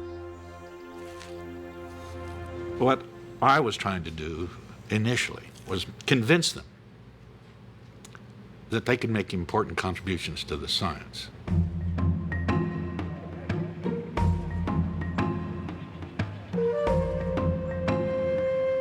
Silver led field trips for the crews of future missions, including Jim Lovell, soon to fly on Apollo 13, with Fred Haise. and Dave Scott, scheduled to fly the following year on Apollo 15. In Iceland, they studied basalts, volcanic rock like Armstrong and Aldrin found. At Meteor Crater, Arizona, they found samples of a kind of compressed fragmented rock called breccia. Finding breccia on the lunar surface could prove that the moon's vast craters were formed not by volcanoes as many once thought, but by the fiery bombardment of meteor impact. The astronauts must learn to recognize it. You have to think about these people as not a typical set of undergraduates who were going out on a geology field trip. I mean, here are these people incredibly highly motivated, but also very, they're very competitive. And before not too long, these people became highly motivated students because they could see that, hey, you get out on the moon, we're not just going to pick up a couple of rocks. You're going to be on the moon for 7 hours, and gosh, gee whiz, that really looks neat. Goes about 30 seconds, and you got to learn some geolingo, or you're going to look stupid. We did geology from when we woke up at dawn and could get breakfast to we'll go through 2, 3, 4 exercises a day till it got dark, and then talk geology around the campfire until 10 at night. Fred Hayes and Jim Lovell had become so enthused about geology that they chose as their Apollo 13 motto, Ex Luna Scientia, from the moon, knowledge, and are heading for a hilly landing site, quite different from the flat terrain where Apollo 11 and then Apollo 12 had landed. We knew that the material might be different than it is in the flat areas. We knew there was ejecta lying on the surface thrown up by volcanism or impacts that they wanted us to pick up because that could tell us a lot about the interior of the moon. 2 days after liftoff, Lunar Module Aquarius, coupled to Command Module Odyssey, is nearing the moon. Everything is going smoothly. It's become almost routine. Trips out to the moon and back are generally very quiet, kind of boring, as a matter of fact. Crews kind of going over their checklist, etc. They had a TV day that day where the crew took everybody on a tour of the capsule and so on. And that was winding down, and they were securing from that and getting ready for sleep time. We're just about ready to close out our inspection of Aquarius and get back to a pleasant evening at Odyssey. Good night. Gene Kranz went around the room, says, before we put the crew to bed, is there anything you want to do before they shut down for the night? And I said, okay, Flight, what I need him to do is stop charging one of the batteries and give me a cryo stare all 4 tanks. 4 switches, all 4 tanks, no big deal. Command Module pilot Jack Swigert throws the switches to activate fans that stir up the tanks of liquid hydrogen and oxygen. Then, suddenly, the spacecraft lurches as if struck by a meteor. Houston, we've had a problem. We've had a BP bus thunderbolt. And it was a very obvious abnormal combination of shock and initial felt motion as well as sound reverberating through the hull. And we had a pretty large bang associated with the caution and warning there. Warning lights indicate problems everywhere. Fuel cells dying. Maneuvering thrusters out. Oxygen tanks losing pressure. It was not until we really saw the oxygen escape from the rear end of our spacecraft that we realized that we were in very, very deep trouble. Then we got that sinking feeling, that searing sensation in your stomach when you're in deep trouble and don't know how to get out of it. The routine stir of liquid oxygen had somehow triggered a short circuit. The oxygen tank, which fed the electrical system, had exploded.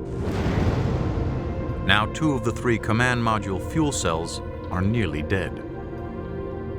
This is virtually a quadruple failure. And we just didn't train for that because there really was no way out of it.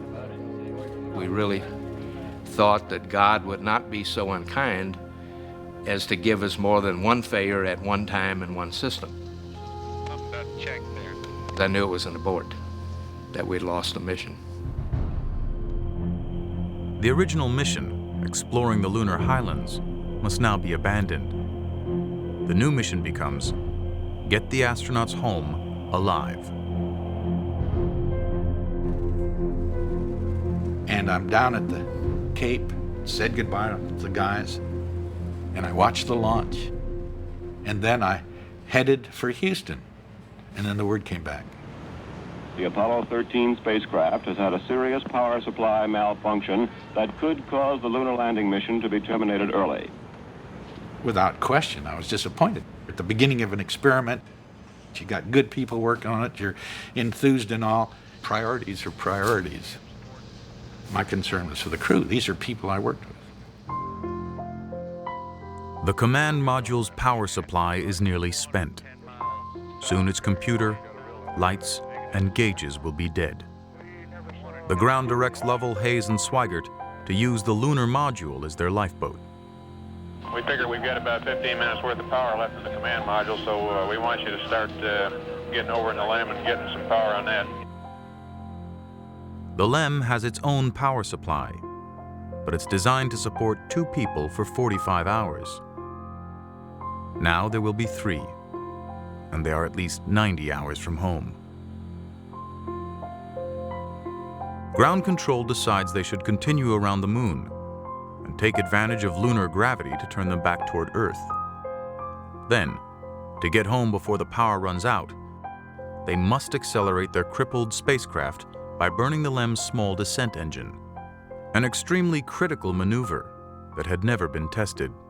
The ground started to send up the instructions to me of how long to make the burn, what attitude, and things like that. And I had my 2 companions in the lunar module with me.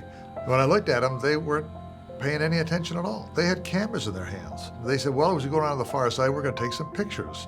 And that's when I told them that if we didn't get home, they weren't going to get them developed anyway. Jim, you go for the burn. Go for the burn. Roger, understand. Go for the burn. And it worked. Ground confirms ignition. We're burning 40%. But as soon as it was over with, then we turned everything off, and we had only the radio and a little fan to circulate the atmosphere because we had to save power. It got very cold and very damp. My guess is it was somewhere between 35 and 40 degrees. I started having chills and fever. It was nothing that made me incapacitated or couldn't function. It was just added to the uncomfortableness of the situation. For 3 days, Lovell, Swigert, and the ailing Hayes huddled in the freezing lunar module. There was little to do but wait and hope their re-entry heat shield hadn't been damaged by the explosion. Then, as they approached the Earth, another potential disaster. When the ground was tracking us, they found out that we were not inside the free return course. And the free return course is a 2-degree pie-shaped wedge that you have to come down into with respect to the Earth's atmosphere. We were beneath it, which we could have missed the atmosphere or skipped out, like skipping a stone on water, and we'd be gone. So we had to make another maneuver, but our computer was down, our guidance system wasn't working, our autopilot was off, and we had to do it literally by the seat of our pants. Lovell and Hayes set the course by eye, aiming toward the Earth, and fire the thrusters by hand to control the ship's direction. Swigert times the main engine's burn using his wristwatch. The course correction seems to have worked, but will the heat shield hold up? During re-entry, there is always a communications blackout that lasts about 3 minutes, as the spaceship heats up to over 8,000 degrees. 3 minutes pass, then 4. The extended blackout period got us. It's the first time I came up and said, something didn't go right. And then I immediately caught myself and saying, no, it's some kind of a communications aberration. There's something wrong with the communications. This crew is coming home.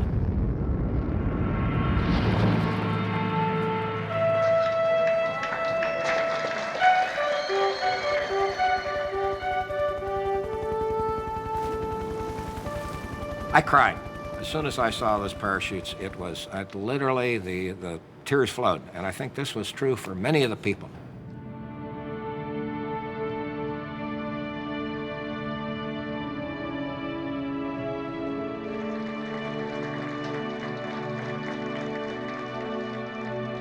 I did return. I did get back from this mission. But I think it's human nature. You cannot do the preparation and the training and have the investment in accomplishing what was in the flight plan and accomplish so little. So there was that kind of a stigma for me that we just we didn't get it done. The crew is safe, but everyone's great sense of relief is tempered by a growing realization that Apollo's days are numbered. Funding for Apollos 18, 19, and 20 is cut by Congress, reflecting a shift in national priorities that had begun years earlier, after President Kennedy's death. Before we ever landed on the moon, President Johnson and President Nixon killed anything in the future. President Johnson, because he was having trouble with Vietnam and the Great Society. President Nixon, because I think he was a good politician, and the moon had gotten to be controversial even before we landed. Scientists are determined to glean everything they possibly can from the last few Apollo flights. The new lunar rover will give them more bang for the buck. Lee Silver is delighted. Now his astronaut geologists can range several miles from their landing site and carry hundreds of pounds of samples. Dave Scott will command Apollo 15, the first to take the rover into space. NASA actually stretched the rubber band about as far as you can go. They extended the capability of the lunar module. The propulsion system was better, the guidance was better. They added the lunar rover. We had longer duration backpacks, more consumables, more everything. So it was stretching out to the edge. And of course, we get to fly them, so we were really enthusiastic. Dave Scott is an explorer. He saw Apollo 15 as the first extensive scientific voyage. And this was a change from, the space cowboys of the earlier times when, pushing the envelope, being the first to do this. I mean, Dave had a real vision of what was going on, and he carried the rest of the crew, with that vision and the program as well. Scott's Spacecraft 2 has been reconfigured to accommodate the push for lunar research. It's the most fuel-efficient rocket yet, able to carry the extra weight of the rover and a huge array of cameras and measuring devices. There had been so many changes, engineering-wise, to the spacecraft that we thought that maybe something would go wrong. One day I was telling the Apollo 15 crew, I'm going to give you a copy of the Quran with the prayer to protect you. And Dave Scott said, please do, we need all the help we can get. Elbaz needn't have worried. Apollo 15 arrived at the moon without a hitch, even though its landing site was the trickiest yet, in the lunar highlands between a long, narrow canyon called Hadley and a range of towering mountains known as the Apennines. Hadley Apennine is certainly, in my opinion, the most spectacular landing site on the moon that we could reach. It has a rill or a canyon, has enormous mountains, 15,000 feet above you. There's so much to see, and when you've studied the area and you think you know what you're looking for, and there's much more, and it's so clear up there. Boy, that's a big mountain when you're down here looking up, isn't it? My, oh my. Oh, look at the mountains today, Jim, when they're all sunlit. Isn't that beautiful? It really is. My golly, that's just super. The Hadley Apennine landing site is located near Imbrium crater, so large it can be seen from the Earth. Scientists believe the crater was formed by a huge meteor impact when the moon was young. That catastrophic collision must have kicked up rock from deep inside the lunar crust. Geologists Jim Head and Lee Silver, glued to their television screens in Houston, hope Apollo 15 is in a good spot to find some of this ancient material called anorthosite. Anorthosite, that would be the deep crust that we could look at and understand. And Dave went up to the side of the mountain and he looked over and he saw this sparkling crystals glinting at him, which is rare for the moon. Guess what we just found?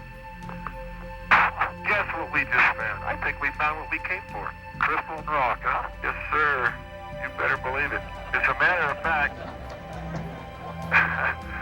oh boy, I think we might have ourselves something close to the northern because it's crystalline. That is really a beauty, and there's another one down there. Yeah, we'll get some of these. Back it up. It turned out to be, we think, a sample of the original crust of the moon, made 4.5 billion years ago, right after the initial formation of the moon.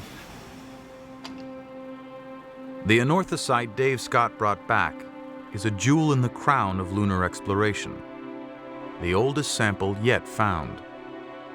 The press dubs it Genesis Rock. Its surprising age and chemistry, along with evidence from the other lunar samples, gradually lead to a radical new theory of the moon's origin. 4.5 billion years ago, Earth was struck by a Mars-sized asteroid. This giant impact sent a massive amount of material into orbit, which coalesced, forming the moon. The theory, ridiculed at first but now widely accepted, was developed by planetary scientist William Hartmann. Apollo itself tied together the history of the moon with the history of the Earth, so that it made us aware that we live in this system. We're not just living on an isolated planet, but we have this neighbor, and the neighbor records the early history of the system because there's virtually no erosion there, and the Earth records the last part of the history of the system. But if you put the two together, we get the whole story. The moon's presence changed the Earth in profound ways. Its gravitational pull stabilized the young Earth's wildly fluctuating axis of rotation, setting up the conditions for everything we take for granted about our planet. Moderate temperatures, liquid water, tides, life itself.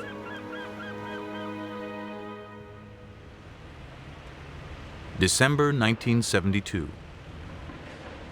After 7 years of debate within NASA, a scientist will go to the moon. Geologist Jack Schmitt will fly on Apollo 17 with mission commander Gene Cernan. There was a lot of pressure from the scientific community for a scientist to fly on Apollo before it was all over. Jack never took no for an answer. He sort of became a pain in a lot of people's butt. And basically, Deke Slayton, our boss, got a directive that Jack Schmitt would fly on an Apollo mission. And there was only one left, and that was Apollo 17.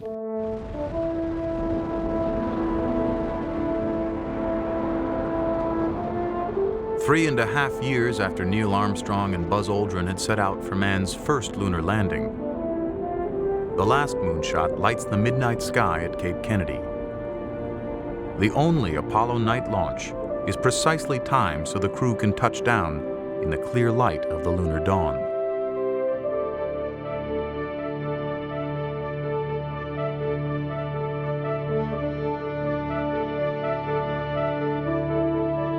Okay, stand by for pitch over. Oh, are we coming in? Pitch there it is, proceeded. And there it is, Houston, there's Camelot. Wide on target, I see it. Cernan and Schmidt's landing site is a deep, mysterious valley between the Taurus Mountains and Littrow Crater. 10 feet. Contact. Okay, Houston, the Challenger has landed. The astronaut and the geologist are not only on the moon, they're in heaven.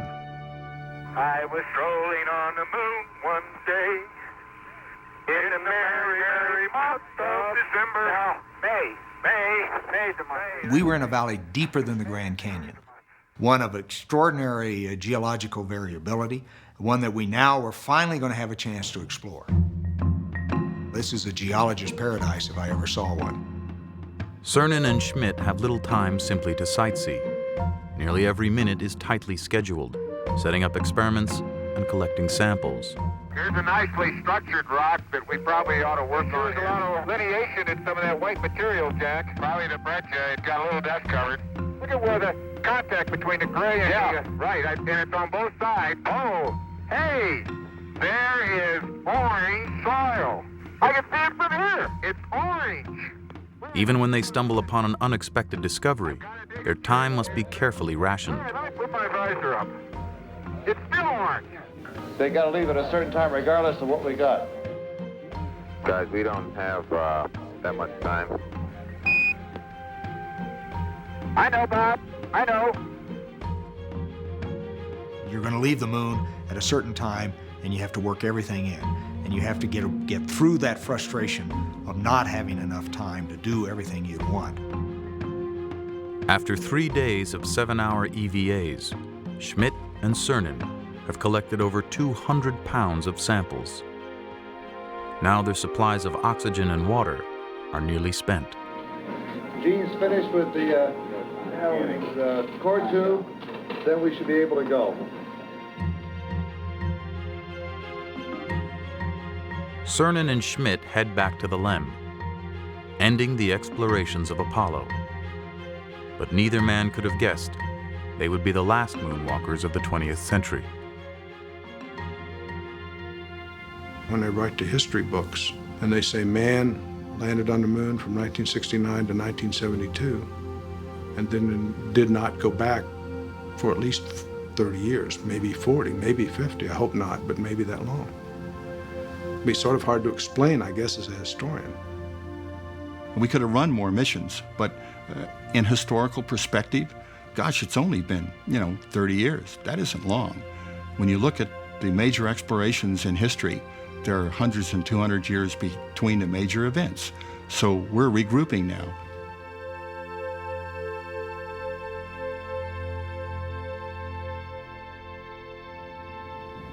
When I started walking up that ladder, I realized, hey, this is it. Somewhat of a nostalgic moment. You looked around, I looked back at the Earth and realized I'm never going to be here again. Somebody will, but I'm not. And I wanted to sort of leave a challenge for that, for those who would follow. And I wasn't sure what I was going to say until I said it, quite frankly. And I wanted to have our challenge, the challenge of Apollo, sort of have something to do with the destiny of those who follow. Here's the challenge. The door's open, the door's cracked.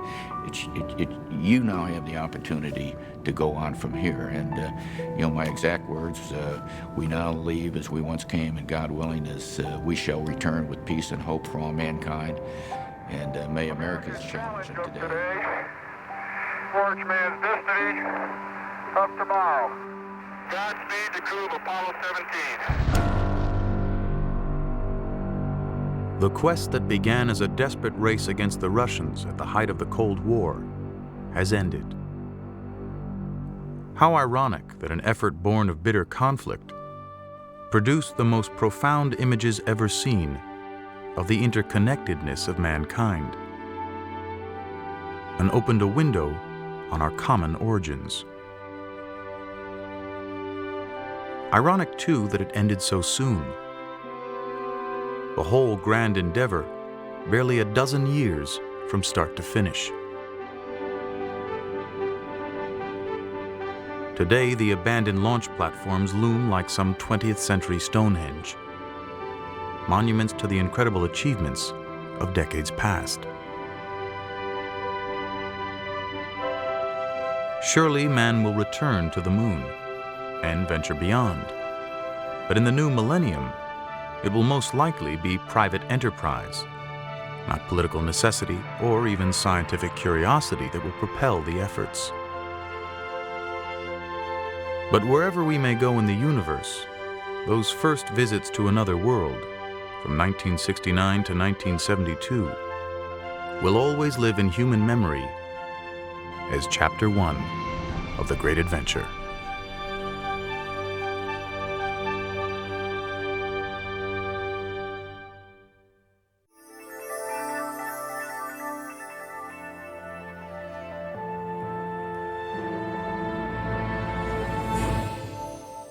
Choose an Apollo landing site.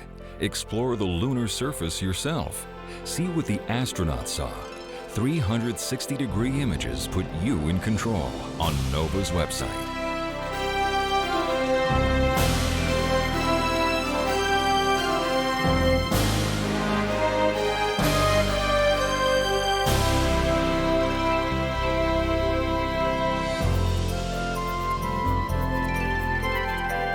To order the show for $19.95 plus shipping and handling, call 1-800-255-9424. And to learn more about how science can solve the mysteries of our world, ask about our many other NOVA videos.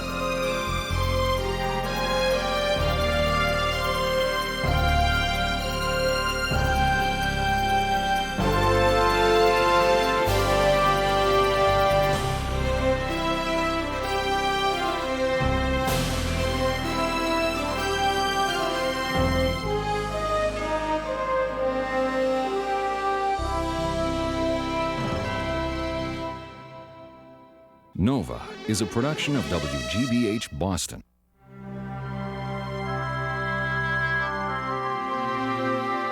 Major funding for NOVA is provided by the Park Foundation, dedicated to education and quality television.